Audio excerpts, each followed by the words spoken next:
Hey guys! Yay! I was taking some time to get the boys some kibble, my little puma and my little panther. But all right, I am so excited for this live event. This is put on by Ouassima of Wassimagic / Ascension Waves. She just finished up it was the 10 tarot teachings about love and miracles. And then after me will be, I'm just grabbing my notes, Julianne Victoria through the peacock's eyes. And so there's a lot of really awesome folks putting on some really awesome content for you guys today. So Julianne Victoria is going to be doing Understanding the Shadow Side of Love to bring in deeper love and more loving relationships into our lives. And then later on, we got some astrology goodness. We have some tarot spread goodness. So yay! And Ruchi's here. What up, Wazima? So me just pair. What up? There we go. Okay, so excited to jump into what I have in store for you guys today, which is Cupid's Bowshot. So Cupid and you, how to incorporate Cupid into your everyday life and not just on February 14th, which was yesterday. So let's go ahead and jump into it. I have, like I said, well, I have the essentials here, by the way. Gotta have my tea. And I have a couple of decks that I'm going to be using throughout today's broadcast, our 1 hour together. Of course, I have my Wally's World Oracle. I think this will be pretty useful for what I have going on working with Cupid. And then I have the Sweet Ladies Oracle, which was gifted to me by my bestie out in Belgium, Steph. And Yvonne is here. Hello.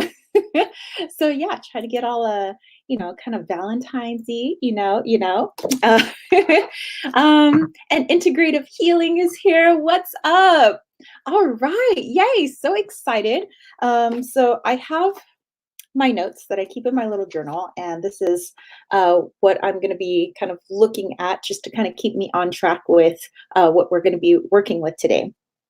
Okay, so first and foremost, let's get a little background on Cupid, because usually when we talk about Cupid, we think of cherubs. Some people do. They think of like a chunky little baby with wings, and he's got like little bows and arrows, and he's like shooting people in the butt or shooting people in the heart.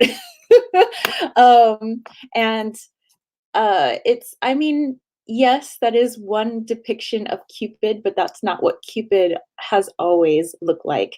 That is more of the Romanesque view of Cupid. That was not the Greek view. And of course, we know that, as cultures do trade and business with each other, sometimes religions and pantheons, they're going to mix, they're going to cross, they're going to be kind of integrated. And there's many I'd say Eastern Asian deities that were incorporated into Greece, and then Greece had their deities kind of incorporated into Roman mythology. So it's very interesting kind of where all that stuff came from. But I am not, I'm not going to give you guys a total history lesson today. I'm just saying, that if this deity seems very similar to deities of, your culture or other cultures you've heard of, there's probably a reason. It's because there's overlap that happens. There isn't this idea of like a true religion and a true view of a god or goddess. They've kind of morphed depending on the culture that they've entered into, and then they've become a part of that culture. So it's not that they're wrong. It's just now that's how they are for that culture or those particular people. And Ruchi said, no problem. We all love to listen. And Sherry Book's here. What up, my girl? Okay.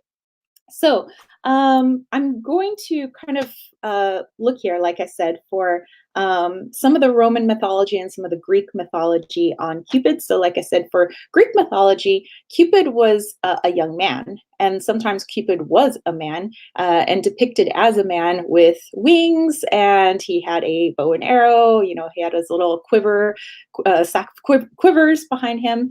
And then, obviously, when translated into Roman mythology, they wanted more of a baby type thing, and he took on more of a lusty flavor. It became lust and romance between couples, and lusting after people and their beauty. Whereas in Greek mythology, it was love of all kinds, the love for your family, love for friendship and your pets. And of course, there was the romantic love as well. But we have to go back and look at Cupid's mom and dad to kind of get a flavor and an idea of what's going on with Cupid so that we could figure out how to utilize Cupid for 365 days. So, let's go with just starting off with Greek mythology. This is very Roman, yes. So in Greek mythology, Cupid was known as Eros. And of course, when we say, oh, this is the Roman version or the Greek version, oh, this is their Roman name or Greek name, they weren't exactly the same.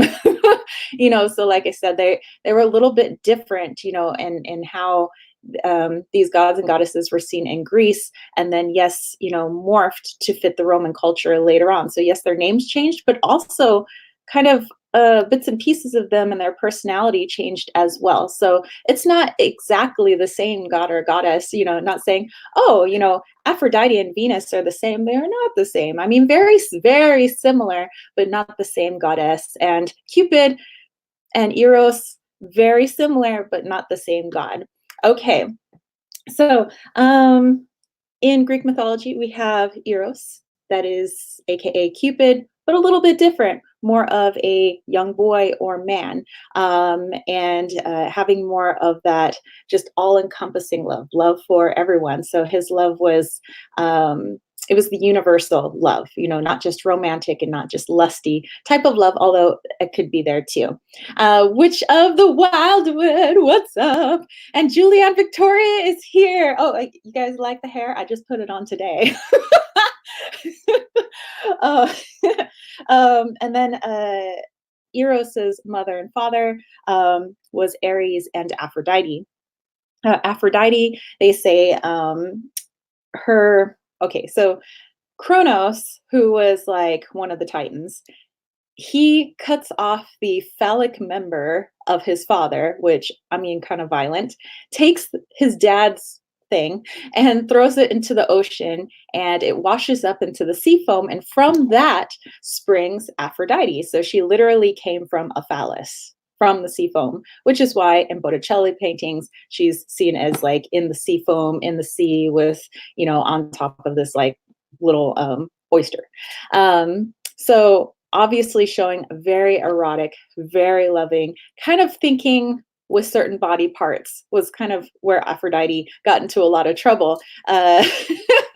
So Aphrodite was kind of not a one-man kind of woman. So she was married to Hephaestus, and she didn't really want to stay faithful to him. So she had all kinds of love affairs, and she had kids all over the place. So she was kind of making out with Apollo. She got with Ares. She liked all these fiery men, by the way. So she was into passion, and she liked her some hot stuff.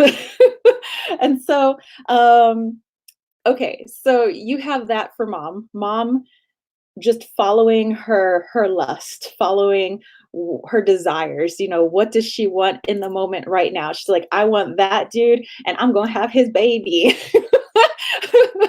And that's Aphrodite. Then you have Ares, which is the god of war, and he was even more fiery when we got into Roman mythology. So yes, he's all about fighting and passion. And of course, that would be somebody that Aphrodite would be attracted to. So from this union, you get three children, and one of those children is Eros.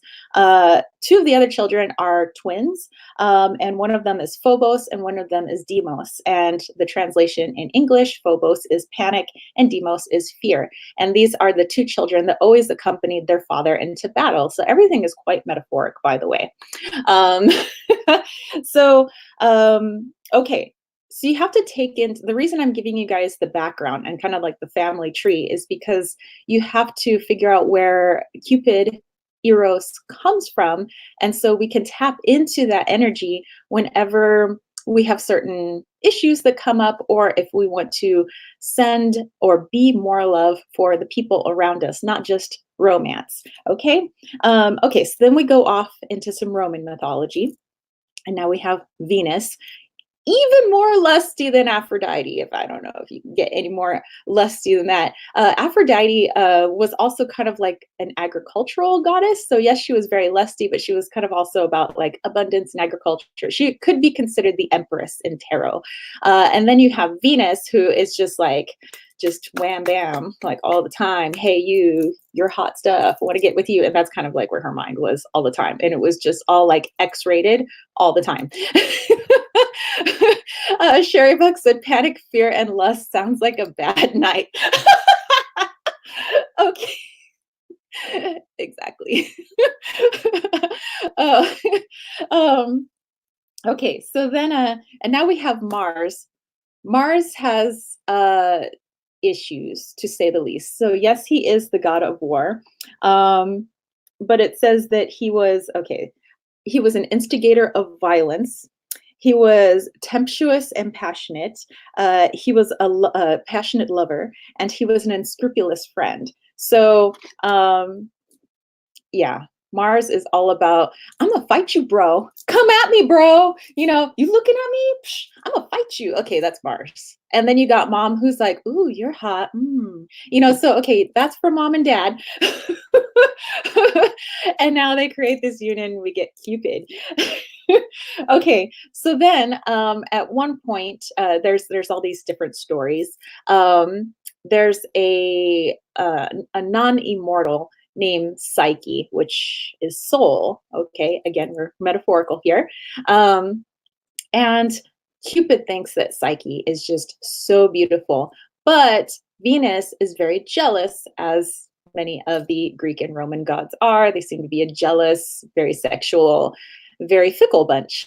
And so Venus, being very jealous of Psyche's beauty, tells her son to shoot her with one of his arrows, because he's got two types of arrows. One is a sharp pointed arrow, which aims straight for your heart, and that makes you fall in love with whoever it is that you see next. He has a blunt tipped arrow, which if shot into the heart creates an aversion to whoever it is that you see next. And so mom tells her son, which by the way, this is like a weird mommy son relationship, I want you to take that girl out. I want you to have her fall in love with somebody who's like super ugly, This is, does anyone else have the TV show Xena in front of their inner eye right now? Oh my gosh. Witch of the Woods, this half brother is from a past relationship before mom and dad got married. Yes. Which, by the way, Mars and Venus, Aphrodite and Aries, they were not married. They were just like bedroom buddies, kind of, sort of semi-relationships. Okay, so Cupid goes to obey his mother, and he's going to go shoot Psyche, when he's just like, oh, she's so beautiful, I can't do it. So instead, he tells her, he's like in hiding and she can't see him. And he tells her how beautiful she is. And basically, you can live with me for the rest of your life and I'll bring you treasures every single day. But the only thing is, you can't look at me. You can't lay eyes on me. And she's like, okay, which is kind of a weird thing to tell some chick that like you really have the hots for, is like, you can't look at me because I'm a god. Yes, kind of friends with benefits. Yes. And Artemis said, literally just read about this yesterday. Oh, synchronicities, girl. So, okay. So time goes on. They're having this great relationship. Everything's great. Psyche gets all she's ever wanted, except she really wants to see what her basically husband looks like. She's like, I just have to sneak a glance. And so one day she takes a peek at him, and Cupid finds out, and he's like, Psh, woman, you're out of here. So he basically casts away the love of his life because she looked at him. Seems a little harsh. So you got to keep this in mind too when we're working with Cupid. So, hey, Paperback Palacios. Yes, law of attraction. um, and so Jupiter ends up feeling sorry for Psyche because she's crying and crying. She was like, he was the love of my life, and I'm so sorry. And I didn't mean to look at him. I didn't mean to break his rule. I really wanted to see the love of my life. And so Jupiter feels sorry, and he makes her an immortal. So from that point, Cupid's like, okay, well, I guess you're immortal now. Now you can take a look at me. And so then they get back together, which, girl, you gonna forgive a guy like that quick? So they get back together and they live out eternity together. So that is kind of like their love story. But they also have a child, and Voluptus is their female daughter. I mean, their female daughter, their daughter. And the translation to that is pleasure. Let me just get this eyelash out of my eye. So sorry. Okay, so let's now take into account all the like metaphors that were being used. Okay, so we have Cupid, which just kind of represents love. I'm going to go with the Greek version, love of all kinds. Okay, so kind of Eros, Cupid. Um, we have the woman that he was in love with, the soul. The love is meant to be with the soul, things that fill our soul. Eh? From love and soul, when you bring those two together, you get pleasure. So, and that could be for all kinds of life. And so that's now where I segue into how to work with Cupid. Um, Witch of the Woods says, Wildwood said, it sounds like a Hallmark movie. I don't know, that might be a little too racy for Hallmark. So, okay, let me go through some more of my notes here. And just for those of you that are a little more history based, if you wanted to know, Cupid wasn't, by the way, like a side god. There wasn't like these, I mean, there was some major deities, but it's not like the other deities just played sidekick to everybody else.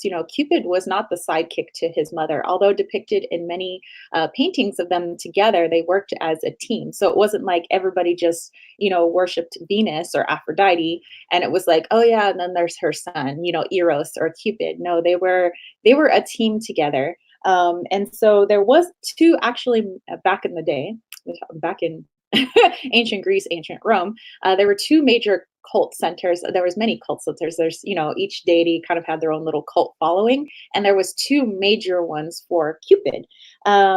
So one of them was in Boeotian town of Thespia, and Parian on the Hellespont. So yes, he did have his own following. It wasn't just him playing sidekick to everybody else. Okay. If you wanted to set up an altar to Cupid, many of you guys have altars, big or small. Some people have like it as a whole wall in their house. Some people, you guys have altars as like your entire room.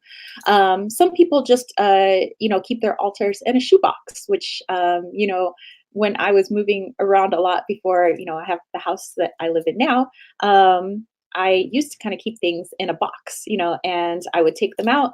And if, I had people coming over where I knew they weren't kind of like into that stuff, I could easily put it away in the box. But now I have like basically half this room is like my altar, slash workspace, slash creativity room, slash office.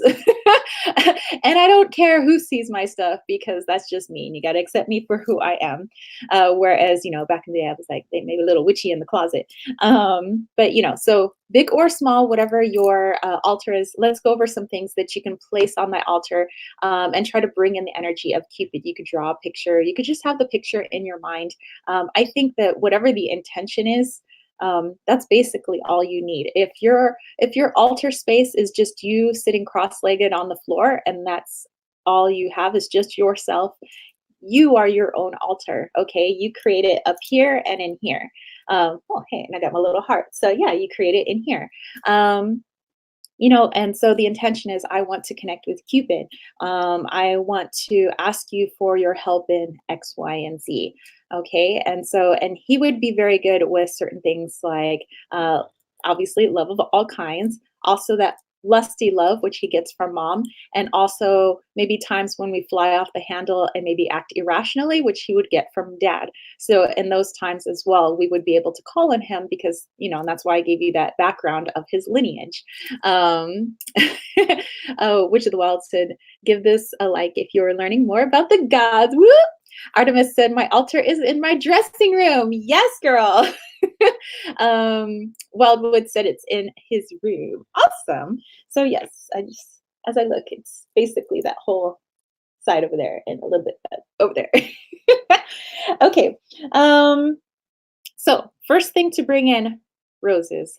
Hello. I mean, roses, of course. And remember that different color roses. I work with roses a lot. I make a lot of the things that I sell in my Etsy shop out of the roses from my front yard. That's uh, basically how I roll. Is I work a lot with that one particular flower, plus a lot of other herbs, but that's always my main. And so, the yellow roses are friendship, red roses, romance. Basically, the color of the rose determines the type of love you're trying to work with. So, if you're trying to work with romantic love, maybe when you are trying to work with Cupid, you want to bring in those red roses. If you want to work on some friendship, maybe you bring in those yellow roses. Maybe if you want to work with family, or anything else, you want to bring in pink or white roses. So just kind of also keep that in mind. Um, if you want to work with lusty passion, I would say get yourself maybe a Giacometto rose. So one of those thornless, super deep red roses. And integrative healing has altars all over the home. Oh, yeah. um, Oh, and then Ruchi has the Om playing 24/7, so the room is always full of positive vibes. That's what I have too in my master bedroom. Okay, let's see. Also the bay laurel. I don't know how many of us have bay laurel laying around, but you could, if you had that laying around, you could put that into your altar. Otherwise, if you have nothing else, use your mind. And if you have a little something, use roses. But if you have some bay laurel, which people make laurel wreaths out of, then you can add that in as well. Um, oh, yesterday was your first Valentine's Day with your boyfriend. Oh, that's right. So I'm so happy for you, by the way. Um, okay, so here's why you might want to incorporate bay laurel into your altar, depending on the what it is that you're asking of Cupid for. Okay, so Apollo, remember one of the lusty fellows that his Cupid's mother was getting with. So, hmm, uh, probably has some like mommy daddy issues. I'm not sure, but anyway, um, Apollo was teasing Cupid about his little arrows. I don't know if that was a metaphor for something, but anyway, so he's teasing Cupid. Cupid's like, "Stop it, bro! Stop it, dude! I could shoot you with one of these. Like, don't make me come at you, bro." And Apollo's like, "Ha ha ha! You got your like tiny little arrows." And so Cupid's like, "Oh yeah." So he shoots him in the heart with one of his lusty arrows. And the first person that Apollo lays eyes on is Daphne, which is a little like nymph. Um, and he's like, oh my God, I must have her. She is the hottest thing I have ever seen. And so what does he do to Daphne? He shoots her in the heart with one of his blunt tipped aversion arrows. And she's like, ew. She tries to run away. Apollo's too fast for her. He catches her. He's trying to have his way with her, which, hello, why are we having rape stories? But anyway, so he's trying to have his way with her. She's calling out, Father, Father, help me. And her father is like part of the river. And let me see, get her father's name real quick. I know I have her dad's name here. I want to be just like super accurate. Okay. Starts with a P, by the way. Okay, so her dad, here's her. He loves his daughter. So he's like, daughter, I gotta save you. He turns her into a laurel tree. And so bam. And so then Apollo's like, oh my God. And he's like holding on to this like giant tree. And he's like, oh, my love, you shall be green forever. I shall wear your leaves like in my hair forever because I love you so much. And so that is where the laurel wreath came from, which is like a sign of victory and also seen on the Six of Wands. So, and in tarot. So just kind of an interesting story about where the laurel wreath came about, why that was placed on champions. Kind of interesting where we get all these things from. But anyway, so if you wanted to have a little bit of tongue in cheek fun, and you're bringing in some of that energy, you could put that on your altar while working with Cupid, because that was Cupid's way of like, psh, that's why you don't mess with me. I know, right? So yeah, that's okay. So moving on. So that's why I said, you probably wouldn't want to have bay laurel on your altar at all times, but that's just more like trying to have fun and play, because that was Cupid's way of playing with Apollo, apparently. So I would say mostly just work with roses. If you like crystals and you want to have crystals on your altar, you can have that as well. If you're looking more for the lusty type of love, might want to have some red aventurine, some garnet, really dark garnet, ooh, or even in rough forms. Sometimes that is that like super passionate. I always feel that stones in their roughest form, in their purest form, are like when you're just like down to like gritty passion. Green jasper, heart sapphire, red agate, malachite or malachite. Some people have their different pronunciations. Citrine, jade, and carnelian, especially, because you want to get stones that are also based off of Aphrodite or Venus, and stones that are based with Mars/Aries, because those that is his parentage. If you're working more with friendship type love or less passionate type love, you want to work with rose quartz, yellow topaz, or even watermelon tourmaline if you have these. So just think some of your softer stones. So not necessarily, you don't have to have exactly those stones. So any stones that evoke a softer, kinder approach, and any stones that evoke fire, really, really deep root chakra type stuff is what you want to use for romance. Okay. If you wanted to bring in candles, again, if you're associating things with color, it's totally up to you. Otherwise, I would just go with my trusty old white candle. I think that's pretty universal. Incense, it depends on you and what you're feeling. So you probably don't want to have like the super sexy incense when you're trying to work with your bestie, unless that's something you and your bestie are doing, so that's just like, up to you. But you choose your incense. Sherry Bug said bay laurel is the same as bay leaf in the spice section of the grocery store. Yes, thank you, Sherry Bug, for clarifying, which I love to hear where the stories of like herbs come from. It's just so weird. Okay, so okay, so let's translate Cupid into love life, family life, work life, hobbies, and friends. So let's first look at his arrows. And this is why I have my, let's put my tea aside right now. This is why I have my two decks. So if you have your decks to work with right now, go ahead and bust them out while I jibber jabber. And if you want to rewatch this later, that's totally fine, so that you can have more time to yourself to kind of bust out your decks.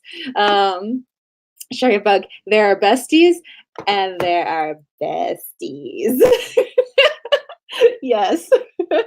Okay, so let's take some of the symbolism that is associated with Cupid. It's those arrows. He's got two kinds. He got both kinds. Oh, we have lust and we have aversion. So yes. Okay, so okay, for lust and aversion, or love and deterring things, you might want to kind of look at the symbolism of his arrows when either A, you're trying to force something and maybe why is it working, or where are you putting up blocks in something. So this could be when you're looking into a work situation, a love situation, family situation, friendship situation, whatever the situation is. This is why I say this all doesn't have to be for romance. This is for your everyday life. You know, in everyday life, there are times when we try to force things that sometimes just aren't meant to be in that way. We always say the universe has a plan, right? You know, that things happen for a reason and it may not be in the way that we expect. We sometimes probably get what we want, but it's just not in the way that we had it planned for ourselves. So if something's not working in your life, no matter what area of your life it is, you might want to look at Cupid's two arrows. In what way are you forcing the situation to occur? And maybe what resistance, what blocks, or what aversion is coming up. So let's actually pull some cards right now. I am actually going to use the Sweet Ladies Oracle on this one. And this is by Celia Melesville, just in case you're interested. Again, it was a sweet gift from my homie in Belgium. Love you, my cosmic sis. Okay, so let's say, whoa, okay, this card's just flying out, so they're just gonna have to wait because I haven't even asked a question. But Cupid was responsible for your ex and you. Oh, Cupid gets his hands in a lot of different areas. Okay, so let's see, where could I be having a block right now? Ooh, let's talk about the okay, Wally and Loki. We want them to be besties. They are not besties right now. I mean, they sometimes play together and they're okay together, but I wouldn't call them besties because they're still trying to figure out who is the dominant gato of the house. They both want to be the alphas. So, okay, let's look at Cupid's two arrows for that situation. Obviously, not a love situation. Like I said, you can use Cupid in anything. Sherry Bug has the Divine Canine and Dream Keeper's decks out. Awesome. All right. So, you guys, like I said, get your decks out. Okay, so in what way are we forcing the situation with Wally and Loki? Okay, I have a card there. And in what way, what blocks are there coming up with getting Wally and Loki to really be good friends together? So what blocks or aversions are in place? Okay, we have a card there. All right, let's take a look ski. Oh, okay. So where we might be forcing the situation. Okay, so obviously, okay, you have all these people kind of partying, but they kind of look like they're mosh pitting. The French mosh pit. Awesome. All right. So this would be more like Wally and Loki just mosh pit, just you know. And this is me and the dude up here, just all right. Well, you kids have fun. Oh, we're just gonna like, I mean, we don't ever leave them alone together. They're always supervised, but it's like we're always like, okay, you guys go be besties, and they're like mosh pitting. Okay, so this is where we're forcing the situation. We're trying to be up here like everything's just pie in the sky, and they're down here like mosh pit. Like it's the energies between what my dude and I have envisioned for them and the reality of what Wally and Loki have envisioned for each other is totally different. So interesting to look at Cupid's arrow that way. Okay, so we look at Cupid's blunt tipped arrow. So what blocks are coming up? What aversions? What's happening to, cause these two not to be want to be together? Okay. Okay. So this is actually something that the dude and I have been working on with Wally and Loki is that we notice that if we give them each their own FaceTime for about an hour, like right now, I have Wally in the bedroom and I have the door closed so Loki can have his alone time. And I give just like my attention. Obviously, when I get off the chat here, I'm, gonna give 100% of my attention to Loki, make sure I pet him and I talk to him and let him know that he's loved. He is a part of this family. This is his house too. Play with him, have some fun. And he and Wally have seemed to be doing a lot better with that. And if we go in with Wally and we remind him that yes, we still love you. You're still our furry little puma. You're still our little boy.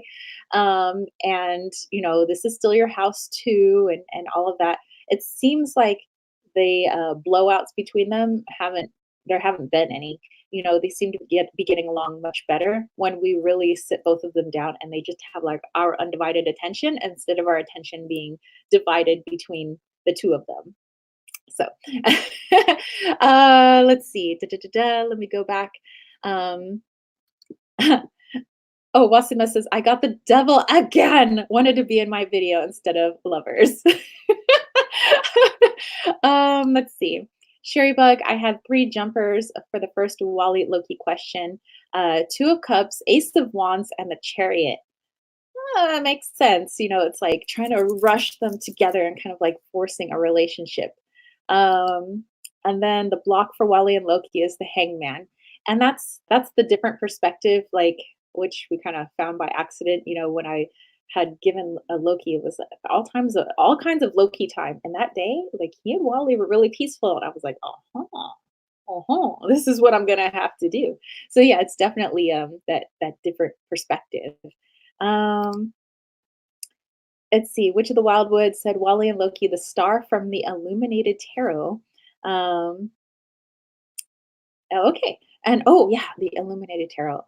Gorgeous, by the way. It says, I won't be using the Tarot Illuminati, but only for altar work.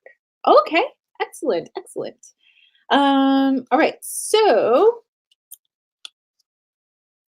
let's see. Okay, so that is one way that you could utilize Cupid's energy, Cupid's symbolism. Like I said, also setting up an altar if you wanted to, or just kind of be in that space, for whatever area of your life you're trying to answer these questions. What area of your life are you trying to force some stuff? If it's in romance, sometimes we don't need things sugar coated. Sometimes we really need stuff brought up for us so that we can actually work through it, so that we can move through it and we can be happier, better people. To be ignorant to things, which means like to put up the blinders and pretend things aren't happening. That's not how we grow to live our best lives. We want to be happy, healthy, loving human beings, and we want to pass that on to other people. And the only way to do that is sometimes to confront the things that we're not that comfortable with. And Cupid doesn't mind confronting those things. I mean, look at his mom and dad.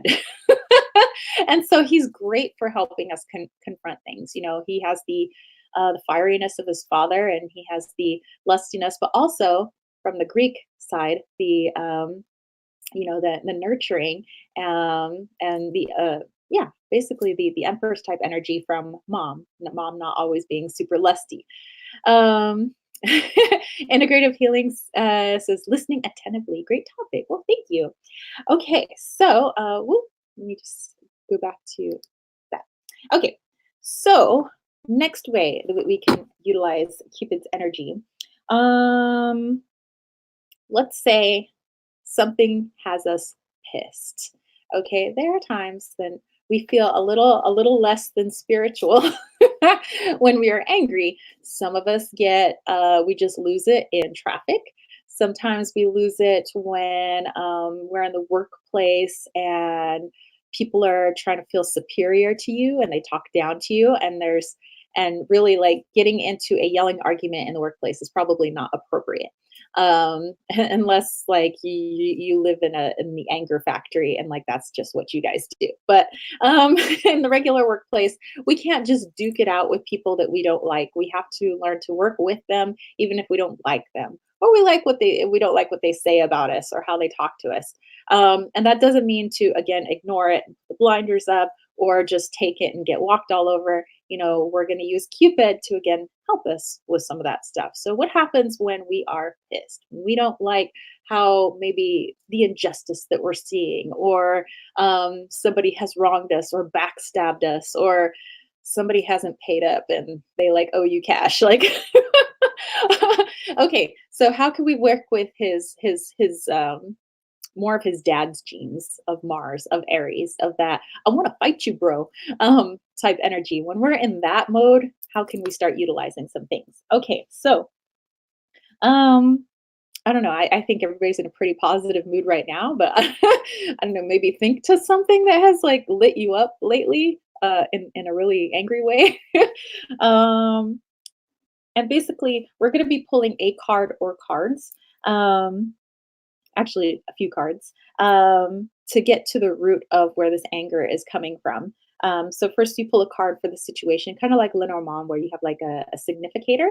And then you're going to pull two more cards of Mars slash Aries twins. Remember, those are the twins that always accompanied him in battle. That's why I gave you guys this like little mini history lesson. And the translation for them was fear and panic. So what is the actual fear? Because I do believe that a lot of anger and a lot of our negative emotions all stem from fear of something. What are we really fearing, and why does that make us panic?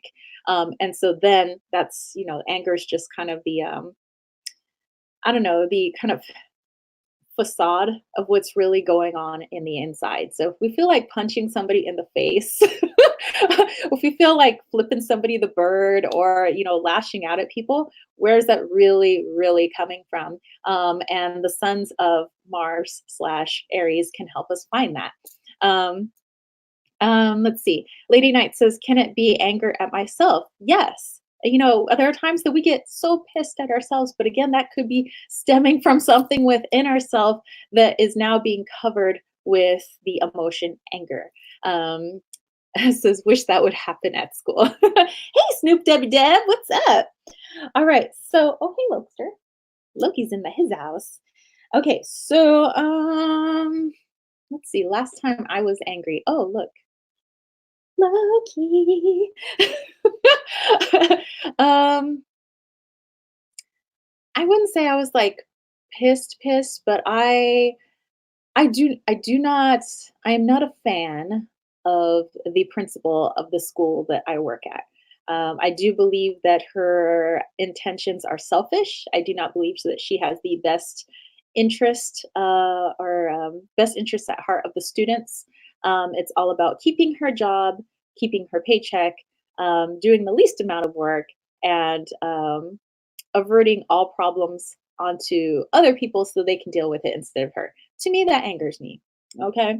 When people play this petty, passive aggressive, um, I don't want to do my job, and I don't really care about students, which I mean, why the heck do you work at a school?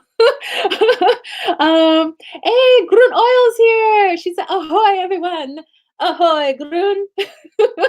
um, and so, okay, so I have beef with the principal, okay, but I just let it usually just roll off my back now, because I'm like, that's her journey, that's her issues with herself. And actually, it's pretty sad that she runs her life like that. But so actually, I try to have pity for people instead of being pissed at them.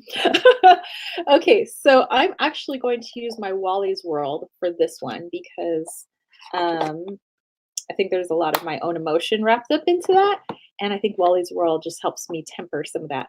All right, Wildwood, you have fun at your brother's game, and good luck to your brother. I hope he does well.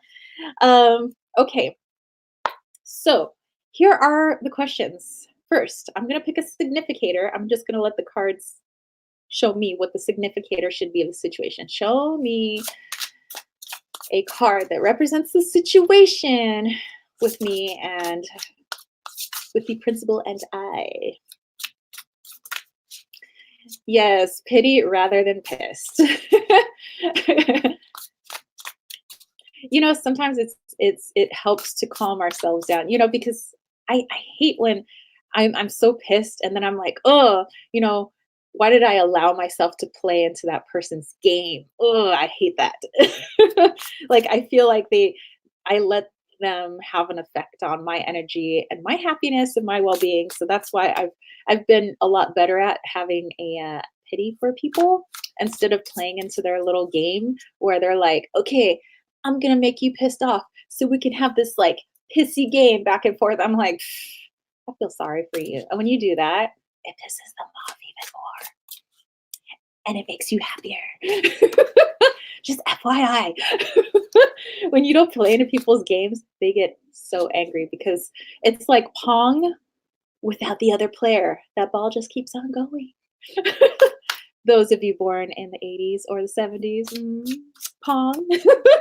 Okay, situation, card that represents the situation. Okay, and then the other two cards for fear and panic, for Phobos and Deimos. Totally agree with you. I have that same feeling. I'm gonna try viewpoint from Kitty. There you go. Love Pong. Heck yeah. All right. So, ooh, that card popped out. That's gonna be our fear card and panic. Panic. Okay, so let's take a look at these cards then. So, what represents the situation? Okay, interesting. See, I'm just trying to have this like civil, peaceful workplace. Everything's just like illuminated. We're all there just to like help the students and help each other. We back each other. We're like a team. This is the situation. This is what I feel like is not happening at the school. I mean, the teachers seem to have each other's backs, but I feel like there's a disconnect between the people that have the power at the school and the people that work for those in power. It's kind of a disconnect. And some people could say that's a metaphor for other things. But so obviously that makes me pissed off. So her not creating this harmonious or helping create a harmonious environment pisses me off royal. Um, so what is this really stemming from? What is the fear with this? What is the fear with this? Okay, we have this is in Scotland actually, and this was a picture taken by Amber in Wonderland, the Petland Hills, I believe. Okay, so what do I really fear? Mm, this is what I get. What I really fear is that I'm trying to fight this like uphill battle. I have all these things that I want to do with the students. I have to be able to run an effective classroom. And I have rules in place in my classroom. And when students break the rules, I send them up the ladder so that other people can then back me and say, hey, you don't do that in so and so's classroom, so that I could have a harmonious classroom so students feel comfortable and they don't feel like people are going to bully them or shout out at them when they're trying to read or answer a question, and they don't feel threatened in a hostile environment. I want to create that peaceful environment. And for me, what I'm really fearing is that I won't be able to create that peaceful environment in my classroom because of what's going on in the greater picture of the school. That yes, I'm fighting this uphill battle, and like Wally here, I'm all alone. I feel all alone instead of having that feeling of being backed. I know I'm the only one in my classroom, besides my students, but I feel like I really am all alone in my classroom with my students and that there's nobody there that has my back. So that's actually what I fear is that I won't be able to be an effective teacher, actually, if it all boils down to it. So yes, me being pissed at the principal is really just a fear that I can't be an effective teacher. That I'm all alone, and I just want somebody in my corner. I'm in the corner of all the other teachers. I'm in the corner of the students. When somebody messes with my students, I'm in the face of whoever's messing with them. You don't talk to so and so that way. You don't bully, in my classroom. Like that's not okay. So I just feel like sometimes I'm all alone, and I guess that's what I really fear. So, why does this make me panic? Ooh, ooh. We have the Vatican, the Vaticina in Roma, Italia. Picture taken by me, by the way. um, why does this make me panic?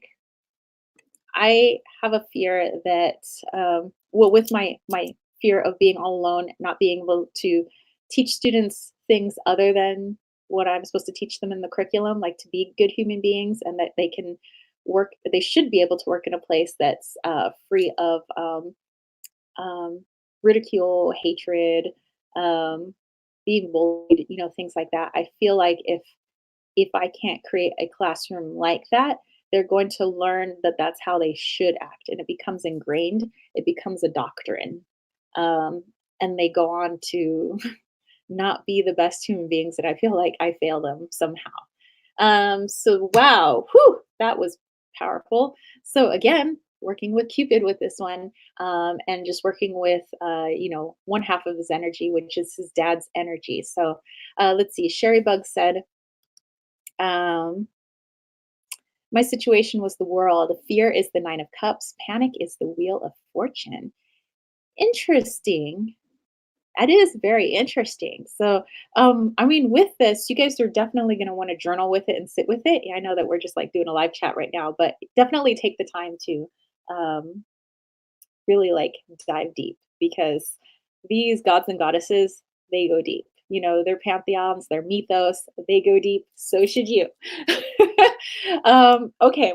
And the last thing that I want to share with you guys, I know I have 10 more minutes, and hopefully, you guys have learned a lot of stuff today. We did some history, we had some stories based on Cupid, and now we're just kind of learning how to work with the different aspects of Cupid, not just for lovey love, as we have found out during this chat.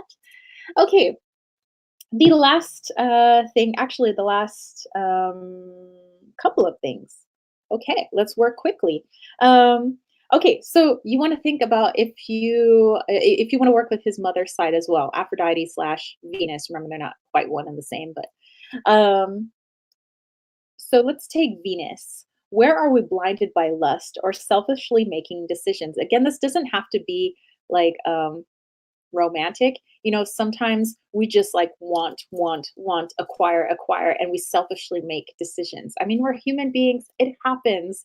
I mean, sometimes we catch ourselves and sometimes, we feel really bad, like, oh, I was pretty selfish in that situation. I was just kind of looking out for me and I wasn't really caring about anybody else. So, it's good to maybe take a check-in of where you might be blinded by your desires, I should say, instead of the word lust. Where are you blinded by your wants and your desires? And where have you been selfishly making decisions instead of coming from your heart chakra here? Okay, so let's also pull from the Wellies world, and that could be a one card draw. It could be a several card draw for you. So I'm just going to quickly go through this. This card kind of popped out.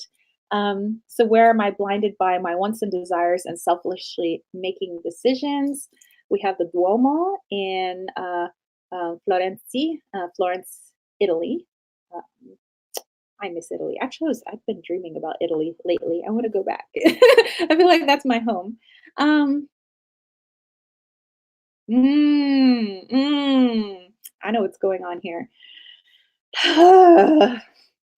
Sometimes I have been pretty selfish with my wants and desires when it comes to trying to build up a certain persona or a certain way of how I want people to look at me, that I have like everything. And really, it's like, why am I trying to impress people? Shouldn't I be impressing myself and like instead of others? And I get caught in that sometimes. I'm not saying that's me all the time, but I think that's something I need to call myself out on sometimes. It's like sometimes I do things or I buy things because of how I think it represents me or how I think other people see me with that thing. And that's something that I've actually been working on to be more conscious of. And I'm human, I error, okay? But it's good that I call myself out on it.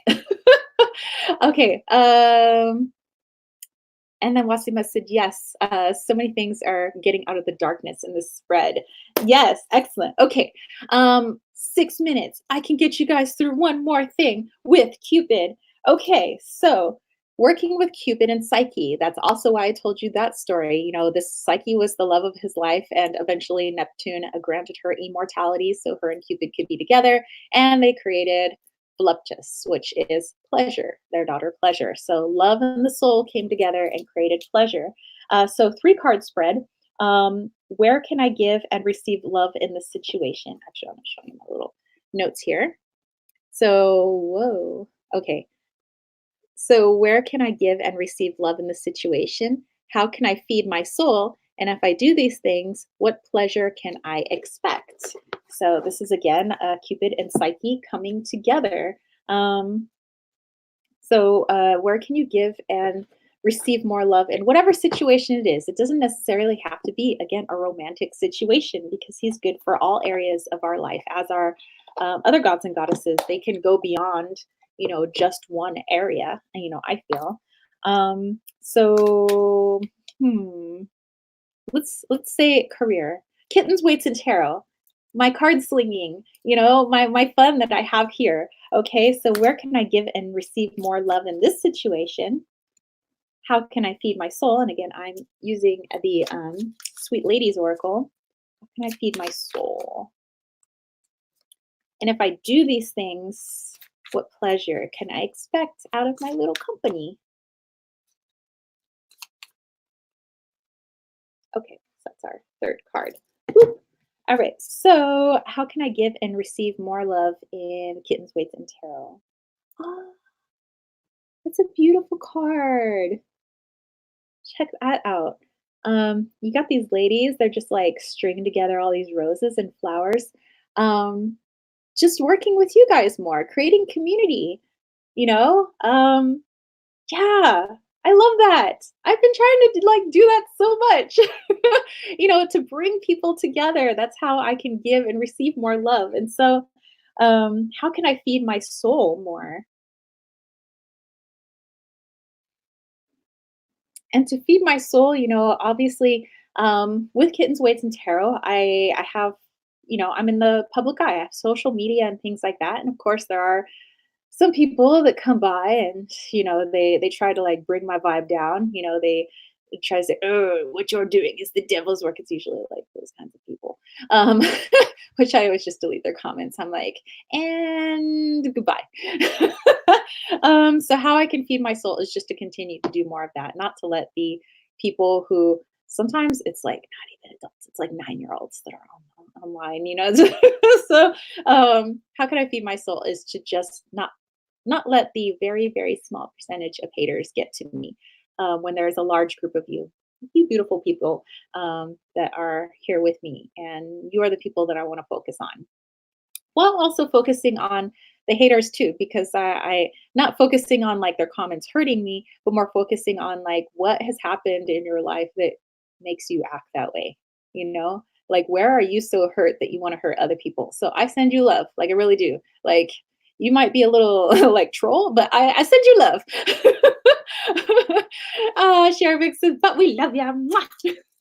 All right, and the last card. So if I do those two things, I keep working on community like I'm doing right now. I ignore the haters and send them love. What kind of pleasure could I expect? What kind of voluptuous could I expect? Oh, yeah, I dig it. Well, I'm just gonna be smitten, aren't I? The pleasure I'll expect is that I'm smitten with what I do. I'm just like arm in arm with my homies, and we're just having fun, and it would just fill me with joy like it doesn't already. I mean, it already fills me with joy, but it would continue to do so. And it looks like since I'm arm in arm with everybody else, I would help others to be full of joy as well. Let's see. Lady Knight says, "We got each other's back." Yes. Okay, so woo, we are right on time. Finished with 2 minutes to spare. Okay, so hopefully you guys found this interesting. So just to kind of rehash before you guys all head over to Julianne Victoria through the peacock's eyes. She's got some good stuff over there for you guys. Like I said, she's going to be doing Understanding the Shadow Side of Love to bring out deeper love and more loving relationships into our lives. And I'm going to be watching that as well. So actually, Julianne Victoria, I mean, if you're still here, but you're probably just setting up, I'm going to be watching too. So I'll be over there. So yeah, we went over just a quick little history lesson, little mythology lesson with the Greek Eros and the Roman Cupid. We went over some parentage, some lineage, just a couple of little fun myths and stories and how that translates to things that we could put on our altar. We learned hopefully some interesting things today. And then with that, with all that background, trying to figure out, okay, so then how can we work with Cupid's energy in areas other than on February 14th, So like we see in Hallmark, and yes, they always say Valentine's Day is a Hallmark holiday, but you know what? I say every day should be Valentine's Day. So okay, so long hair, skinny eye tips. I pre-ordered No Bad Vibes room spray yesterday. Just quickly want to say thank you for shipping it quick. You are so welcome. Yeah, I was like, woo! Because I love making my sprays. So I whipped that up Did a little meditation with it because I like to infuse it with some energy. So, and there's a special little something something in there for you too. So besides what you ordered, just saying. Tarot and tea with Mrs. B says, love the pink hair. Thank you. I put it on this morning. Sherry Bug, I ordered some of your rose salve this AM. Oh, you did? Okay. Well, the mailman hasn't come, so I guess I could ship it out to you this morning. I'll do that. And Ayana said, thank you for your live. Oh, yay. I'm glad you guys like this. So yeah, if you guys end up doing any of the spreads, just tag me on social media. I'll put it here. It's at with oops, just not stop. Hold on. There we go. So tag me on social media. There you go. If you try to do the spreads or you meditate and you come up with something or you want to show me your Cupid altar. And let me add one more thing for you guys. Okay. Boom. And lastly, that is my website. If you're interested in getting yourself a Wally's World Oracle deck, some bracelets that I make, or what people have said here, you know, my room and body sprays. I make my salve, my Goddess of the Rose beauty salve, which I wear on my face every morning. Yeah,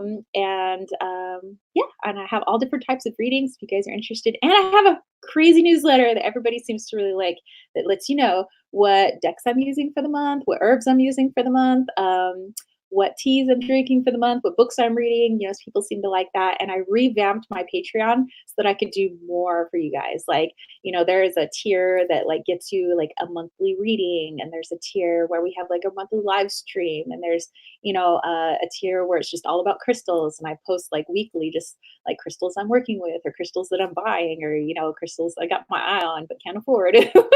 You know, so yeah, definitely check out my Patreon. It's patreon.com/kittens, weights, and tarot. I'll put that there too, although you can get to it through my website. I'll just and then you guys start heading over to Julianne Victoria, okay? As I will too. Patreon.com/kittens. Whoa, if I could spell weights.